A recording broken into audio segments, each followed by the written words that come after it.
ರಾಜಧಾನಿ ಬೆಂಗಳೂರಿನಲ್ಲಿ ಅನಧಿಕೃತ ಉದ್ದಿಮೆದಾರರ ಮೇಲೆ ಕ್ರಮವನ್ನ ಕೈಗೊಳ್ಳಲಾಗ್ತಾ ಇದೆ. ಜಿಬಿಎನಿಂದ ನಿಯಮ ಬಾಹಿರ ಉದ್ದಿಮೆದಾರರ ವಿರುದ್ಧದ ಕ್ರಮ ಇದು. ಸದ್ದಿಲ್ಲದೆ ಸಣ್ಣ ಉದ್ದಿಮೆದಾರರಿಗೆ ನೋಟಿಸ್ ಅನ್ನ ನೀಡ್ತಾ ಇದ್ದಾರೆ ಜಿಬಿಎ ಅಧಿಕಾರಿಗಳು.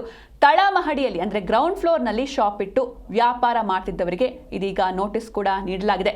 ತಳಮಹಡಿಯಲ್ಲಿ ವ್ಯಾಪಾರ ಮಾಡುವಂತಿಲ್ಲ ಅಂತ ನೋಟಿಸ್ ಅನ್ನ ನೀಡಲಾಗಿದೆ. ಕಟ್ಟಡ ಮಾಲೀಕರಿಗೆ ಪಾರ್ಕಿಂಗ್ ಸ್ಥಳ ಮಾಡಿ ಅಂತ ಸೂಚನೆಯನ್ನ ನೀಡಲಾಗಿದೆ. ಮಹಾಲಕ್ಷ್ಮಿ ಲೇಔಟ್ನ ತಳಮಹಡಿ ಸೈಬರ್ ಸೆಂಟರ್ ಇಟ್ಕೊಂಡಿದ್ದ ಮಾಲೀಕನಿಗೆ ನೋಟಿಸ್ ಅನ್ನ ನೀಡಿದ್ದಾರೆ. ಇದೇ ರೀತಿ ಹಲವು ಅಂಗಡಿಗಳಿಗೆ ನೋಟಿಸ್ ಜಾರಿಗೆ ಮುಂದಾಗಿದ್ದಾರೆ ಜಿಬಿಎ ಅಧಿಕಾರಿಗಳು. ಸದ್ದಿಲ್ಲದೆ ಈ ಒಂದು ಸಣ್ಣ ಪುಟ್ಟ ಉದ್ದಿಮೆದಾರರಿಗೆ ನೋಟಿಸ್ ಅನ್ನ ನೀಡ್ತಾ ಇದ್ದಾರೆ ಜಿಬಿಎ ಅಧಿಕಾರಿಗಳು. ಯಾರೆಲ್ಲ ರೂಲ್ಸ್ ಅನ್ನ ಫಾಲೋ ಮಾಡ್ತಿಲ್ಲ, ನಿಯಮ ಬಾಹಿರ ಉದ್ದಿಮೆದಾರರ ವಿರುದ್ಧ ಕ್ರಮಕ್ಕೆ ಮುಂದಾಗಿದ್ದಾರೆ. ಯಾರು ಗ್ರೌಂಡ್ ಫ್ಲೋರ್ನಲ್ಲಿ ಶಾಪ್ಗಳನ್ನ ಇಟ್ಟು ವ್ಯಾಪಾರವನ್ನ ಮಾಡ್ತಾ ಇದ್ರು ಅವರಿಗೆ ನೋಟಿಸ್ ಅನ್ನ ಕೂಡ ನೀಡಲಾಗಿದೆ. ಗ್ರೌಂಡ್ ಫ್ಲೋರ್ನಲ್ಲಿ ವ್ಯಾಪಾರ ಮಾಡುವಂತಿಲ್ಲ ಅಂತ ನೋಟಿಸ್ನಲ್ಲಿ ಉಲ್ಲೇಖಿಸಲಾಗಿದೆ. ಕಟ್ಟಡ ಮಾಲೀಕರಿಗೆ ಆ ಒಂದು ಬಿಲ್ಡಿಂಗ್ನ ಓನರ್ ಯಾರಿರ್ತಾರೆ ಅವರಿಗೆ ಅಲ್ಲಿ ಪಾರ್ಕಿಂಗ್ ಸ್ಥಳ ಮಾಡಿ ಅಲ್ಲಿ ಯಾವುದೇ ರೀತಿ ವ್ಯಾಪಾರವನ್ನು ಮಾಡುವಂತಿಲ್ಲ ಅಂತ ಈ ಒಂದು ನೋಟಿಸ್ನಲ್ಲಿ ಮೆನ್ಷನ್ ಮಾಡಲಾಗಿದೆ.